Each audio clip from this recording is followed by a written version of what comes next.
भानु प्रताप सिंह एक रौबदार लेकिन संस्कारी पिता, जिनका साम्राज्य उनकी हवेली से शुरू होता था और घर की चार दीवारों में ही सिमट कर सबसे सुरक्षित महसूस करता था। उनके चार बेटे थे। बड़े दो बेटों ने अपनी जीवन साथी गांव से ही चुने थे। उनकी पत्नियां सुनीता और रेखा गांव की मिट्टी में रची बसी महिलाएं थीं, तो वहीं दो छोटे बेटों की पत्नियां थी अनामिका और प्रियंका, जो शहर की चमक दमक से आई थी। मॉडर्न, फैशनेबल, अंग्रेजी बोलने में तेज और हर चीज में स्टैंडर्ड ढूंढने वाली, जिस वजह से चारों बहुओं की एक दूसरे से नहीं बनती थी। लेकिन इन सब के बीच एक कड़ी थी जो उन्हें जोड़ती थी, वो थी राधिका। राधिका भानु प्रताप की इकलौती संतान बेटी नहीं थी, बल्कि घर की धड़कन थी, चारों भाभियों की आंखों का तारा। उसकी हाल में ही शादी हुई थी, लेकिन जब उसके गर्भवती होने की खबर हवेली में आई तो पूरा घर एक बार फिर से उसी चहक के साथ लौट आया जिसमें पहले राधिका की हंसी गूंजा करती थी। राधिका की शादी को 3 महीने हो गए हैं। सुबह की पूजा के बाद उसकी किलकारी न सुनूं तो लगता है कुछ छूट गया है। हर दिन उसकी हंसी थी जैसे दिए में तेल। अब दिया है पर बाती बुझ गई है। तभी दरवाजे पर डाकिया आता है और एक लिफाफा थमाता है। भानु जी, राधिका माँ बनने वाली है और वो मायके आ रही है। अरे वाह, अब हवेली फिर से रोशन होगी और हम नाना नानी बनेंगे। राधिका की गर्भावस्था की खबर से हवेली फिर से महक उठती है। पुराने पर्दे धुलने लगते हैं, चौक सजने लगते हैं और रसोई में मिठाइयां बनने लगती हैं। परंतु चारों भाभियां भी अपने अपने तरीके से तैयार होने लगती हैं। ओ माय गॉड राधिका, तुम तो और भी स्लिम हो गई हो। चलो अब तुम्हारे लिए मेरा लाया मैटरनिटी गाउन ट्राई करते हैं।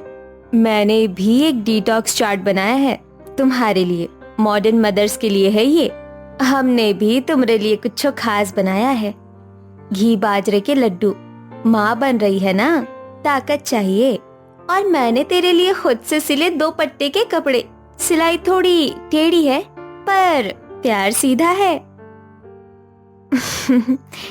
भाभियों, मुझे सबका प्यार चाहिए और मैं सबकी चीजें पहनूंगी, खाऊंगी। बस आप यूं ही मेरे साथ रहिए। चारों भाभियां अलग अलग जमीन की थी, लेकिन राधिका की कोख ने उन्हें एक ही आसमान पर खड़ा कर दिया था। भले ही उनके रास्ते अलग थे, पर मंजिल सबकी एक ही थी, राधिका को खुश देखना। राधिका को मॉडर्न किचन में आराम चाहिए, ना कि इन मिट्टी के चूल्हों में बने लड्डू। उसके लिए classic organic breast feeding kit मंगवाया है मैंने। माँ बनने का असली तरीका सिर्फ सुविधा से नहीं, स्नेह से आवत है। हमारे हाथ से बनी चीजों में सुकून है, वो ऑनलाइन बास्केट में नहीं मिलेगा।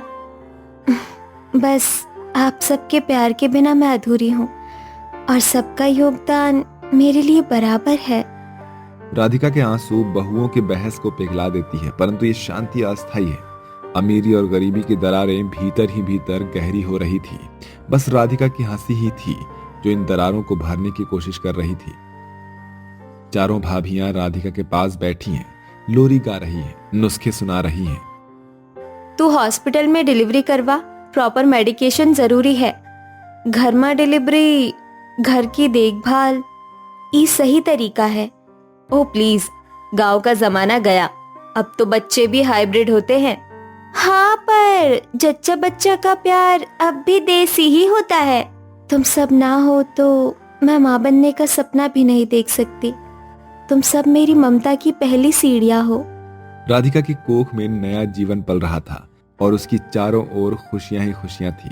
लेकिन घर की ये नई शुरुआत एक बड़ी परीक्षा की ओर इशारा कर रही थी, जहां रिश्ते, अधिकार और भावनाएं टकराएंगी, पर प्रेम ही निर्णय देगा कि कौन सच्चा है और कौन झूठा। अब जैसे जैसे राधिका के 8 महीने बीते, घर में सेवा के साथ साथ सजावट की होड़ भी लग गई। देखभाल के तरीके में टकराव और अहंकार की चुपचाप बौछारें बढ़ने लगी। राधिका, आज रात मेरे लाए हुए ऑर्गेनिक कोको बटर से मसाज करेंगे। स्किन में स्ट्रेच मार्क्स नहीं आते। अरे वो तो कल किया था, आज तो मैंने स्पा किट मंगाई है, एकदम मॉडर्न। अस्पताल वाले भी यही यूज करते हैं। राधिका, तुमको हमारी मालिश पसंद थी ना? मैंने सरसों का तेल गरम किया है, दादी अम्मा की रेसिपी है। हमने तेरे लिए शुद्ध गाय का घी भेजा है। उसे रोटी पर लगाकर खा लेना, बच्चा बलवान होगा। अरे भाभीओ, एक एक दिन मैं सबकी सेवा लूंगी, लेकिन एक बार मैं चारू की सेवा नहीं झेल सकती। ये सब सुनकर सभी हंस पड़ते हैं, लेकिन हंसी में भी चुटकियां थी। हंसी के पीछे की लहरें दिखती नहीं हैं, लेकिन टकराती जरूर हैं। अमीर भाभियां अपने ब्रांडेड ज्ञान और मॉडर्न तरकीबों से गरीब भाभियों की हर बात को पिछड़ा बताने से नहीं चूकती थी। वहीं गरीब भाभियां हर बार अपने अपनत्व और परंपरा से जवाब देने का हौसला रखती थी।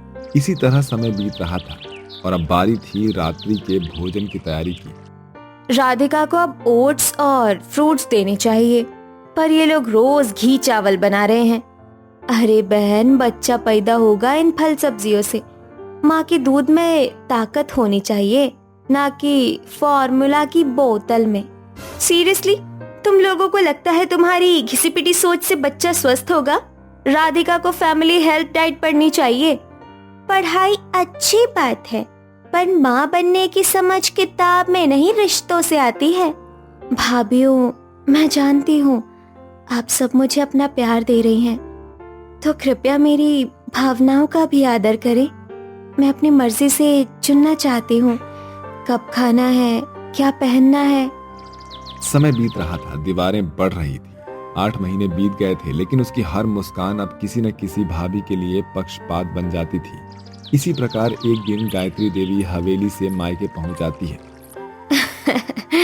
बहुए, अब बहुत आराम कर लिया तुम सबने। मैं राधिका को लेने आई हूँ और अगले महीने उसकी गोद भराई है। ओह वाओ, फिर तो हमें राधिका के लिए नया गाउन खरीदना होगा। हमने तो ड्रेस सील भी ली है और साथ में दुपट्टे की किनारी भी बुनी है। प्लीज अब की बार पुराने पर्दे की सिलाई मत देना, वरना कैमरे में शर्मिंदा हो जाएंगे।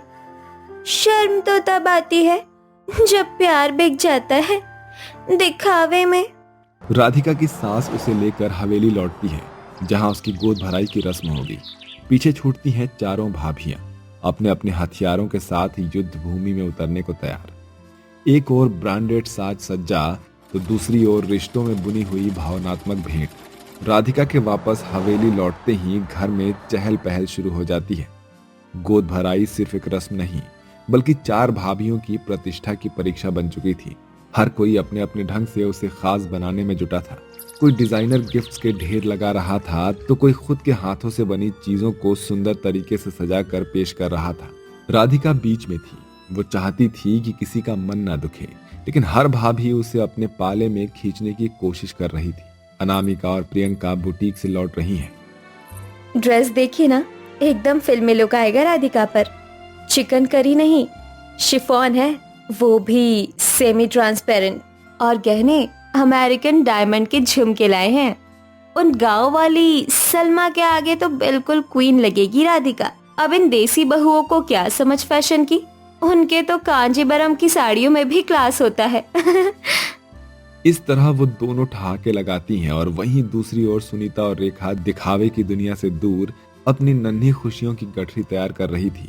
एक ने रेशमी चुनरी में गोद भराई की पोटली सजाई थी, तो दूसरी ने बच्चे के लिए पुराने सूत से रंग बिरंगे खिलौने बुने थे। सुन सुनीता, ये जो हल्दी वाली ओढ़नी है ना, दादी माँ के जमाने की है। इसे पहनकर हर बेटी माँ बनी है इस घर में। राधिका चाहे पहने ना पहने, पर हम उके कमरे में रख देंगे। जब उका मन होगा खुद उठा लेगी। वो दिन आया जिसका इंतजार था, गोद भराई का शुभ मुहूर्त।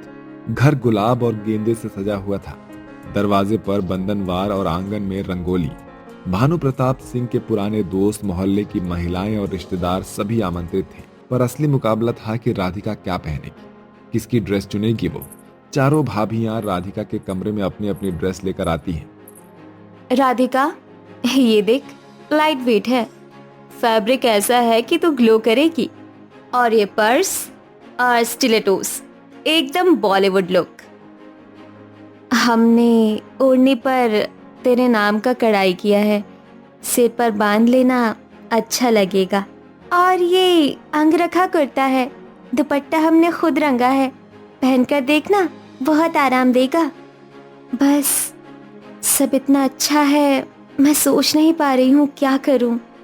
राधिका दोनों हाथों में प्यार थामे खड़ी थी। एक और फैशन, ब्रांड और ग्लैमर की चमक थी, तो दूसरी ओर भावना, अपनापन और परंपरा की गर्माहट। वो लाइट वेट डिजाइनर ड्रेस पहनती है।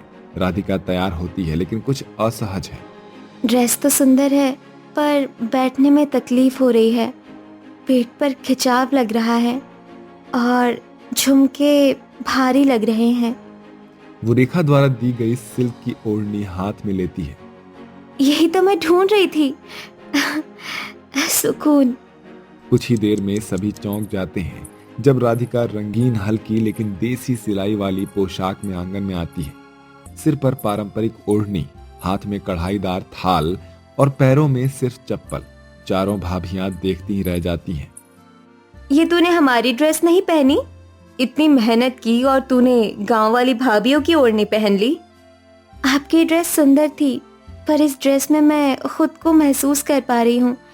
और जब माँ बनने की तैयारी हो रही हो तो सबसे पहले खुद के भीतर सुकून चाहिए होता है, दिखावे नहीं। भानु प्रताप और गायत्री देवी दूर से ही सब कुछ सुनते और मुस्कुरा देते हैं। देखा रेखा, हमारी सादगी फिर जीत गई। प्यार कभी हारता नहीं बहन। भव्यता कभी कभी भारी लगती है और भावना हल्की होकर भी दिल पर गहरी छाप छोड़ देती है। राधिका की गोद भराई सिर्फ एक रस्म नहीं थी, ये एक सबक थी। चारों भाभियों की सोच उस दिन से बदलने लगी। कभी जो एक दूसरे को नीचा दिखाने की होड़ में थी, अब राधिका की एक सहज पसंद ने उन्हें एकता का एक नया रंग दिखा दिया।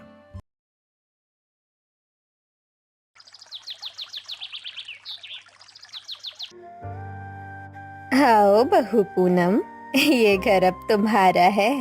लक्ष्मी के रूप में इस चौखट को पार करो। पूनम चुपचाप गांव के दरवाजे पर चावल की कलश गिराती है, फिर अंदर कदम रखती है। तभी एक बूढ़ी ताई फुसफुसाते हुए बोलती है, देखो तो बड़ी सादगी से आई है बहू, जैसे मिट्टी में गुंधी हो। अरे भाई, अब जमाना बदल गया है, ये सादगी नहीं गरीबी की पहचान है।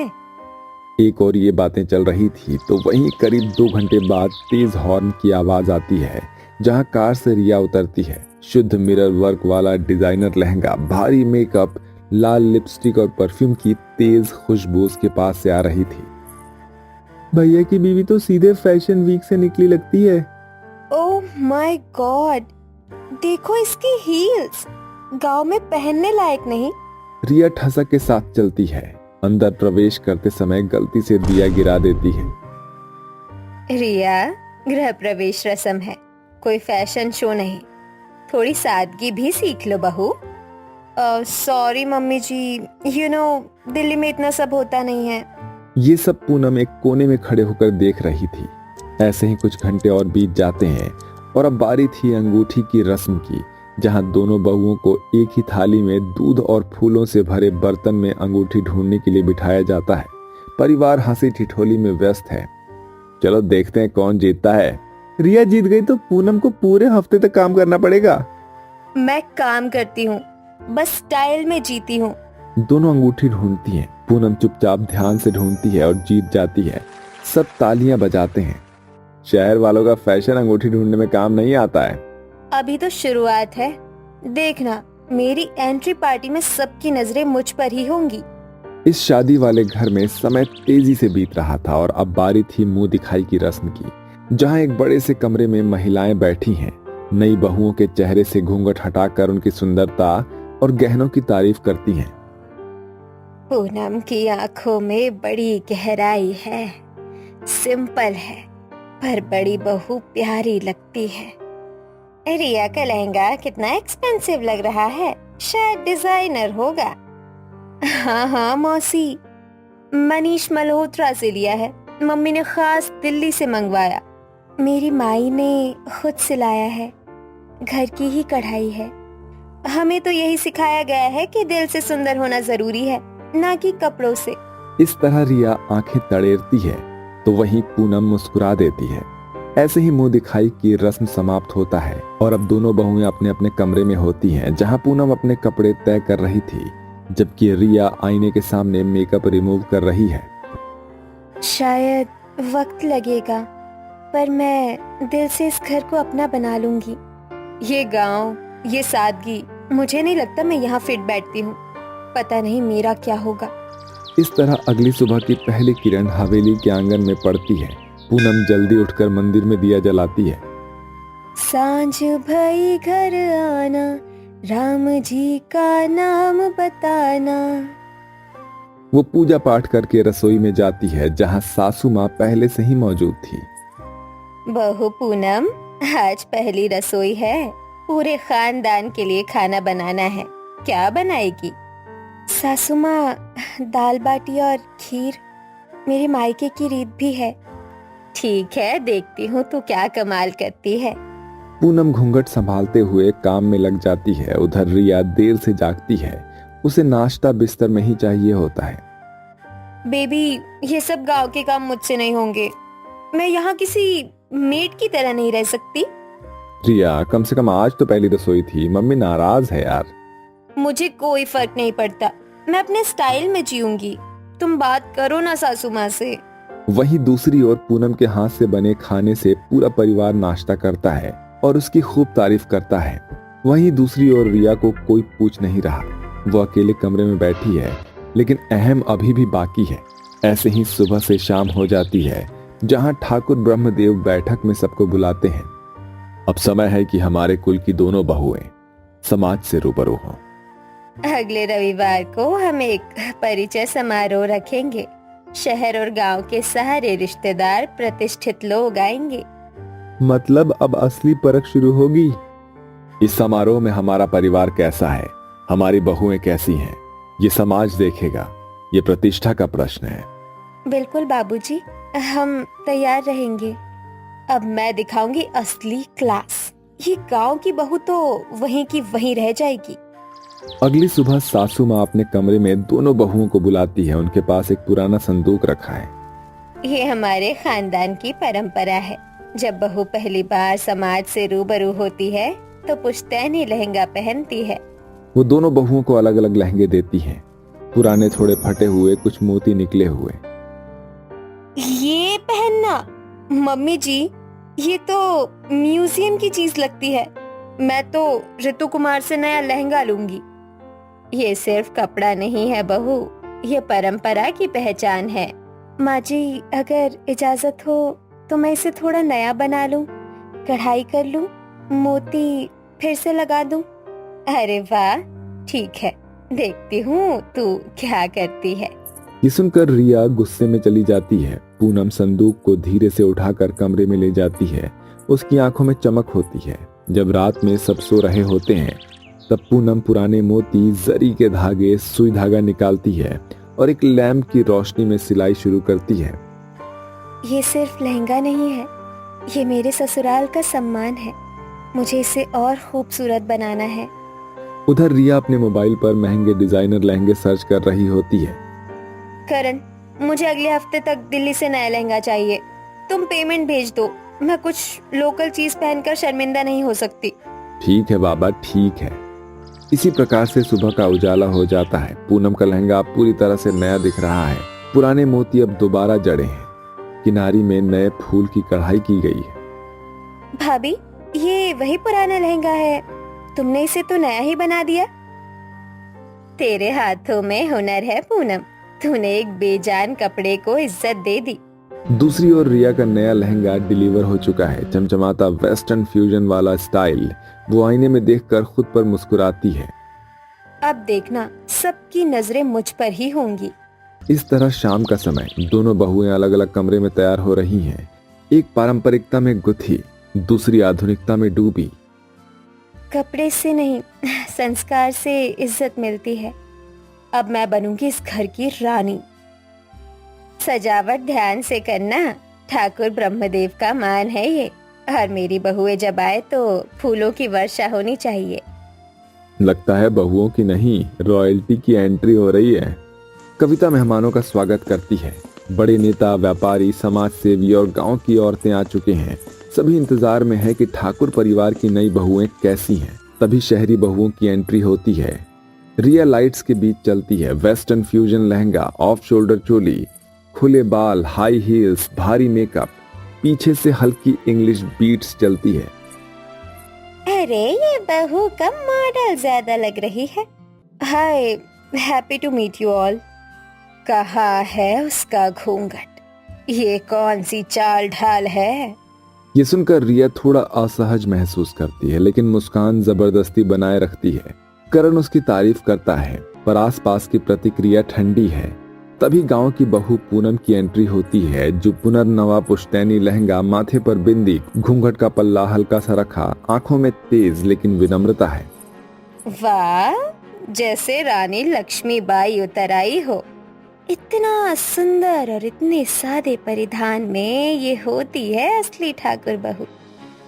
मेरे खानदान की असली शान दिख रही है आज। ये देखकर दुर्गावती की आंखें भीग जाती है, लेकिन वो संभाल लेती है। पूनम हाथ जोड़कर सभी को नमस्कार करती है। सभी मेहमान खड़े होकर तालियां बजाते हैं। ये क्या, सबका ध्यान उस पर जा रहा है, मुझ पर नहीं? इस तरह ब्रह्मदेव ठाकुर मंच पर आते हैं और माइक लेकर कहते हैं, आज मेरे जीवन का एक अहम दिन है। हमारे वंश में 2 नई बहुएं आई हैं, पूनम और रिया। एक बहू हमें परंपरा से जोड़ती है, तो दूसरी आधुनिकता से। हम चाहते हैं कि दोनों ही घर को संतुलित रखें। पर एक बात मैं साफ कहूंगा, सादगी में ही गरिमा है। और पूनम, तुमने ये बात आज सिद्ध कर दी है। जिसके बाद पूनम झुककर चरण स्पर्श करती है। रिया पीछे खड़ी चुपचाप सब देख रही है। इस तरह समारोह खत्म हो चुका है। रिया अपने कमरे में आईने के सामने खड़ी है। सबकी बातें उसे याद आ रही हैं। फुसफुसाहटें, आलोचना, अनदेखी, उसके चेहरे से घमंड उतर चुका है। मैं सब कुछ लाई, सबसे महंगे कपड़े, जूते, मेकअप, पर फिर भी कोई मुझे नहीं देख पाया। मम्मी जी सही थी, ये घर फैशन शो नहीं है, ये परंपरा का घर है और मुझे यहाँ खुद को बदलना होगा। इस तरह सोच के साथ अगली सुबह रिया हल्की सूती साड़ी में, बिना मेकअप, बाल जूड़े में रसोई में पूनम की मदद कर रही है। सास दरवाजे से देख रही है। ये बदलाव, रिया, तूने सच में हमारा मान रखा। माफ कीजिए मम्मी जी, मैं बहुत कुछ समझ नहीं पाई थी, पर अब सीख रही हूँ। हम दोनों मिलकर इस घर को और भी सुंदर बनाएंगे।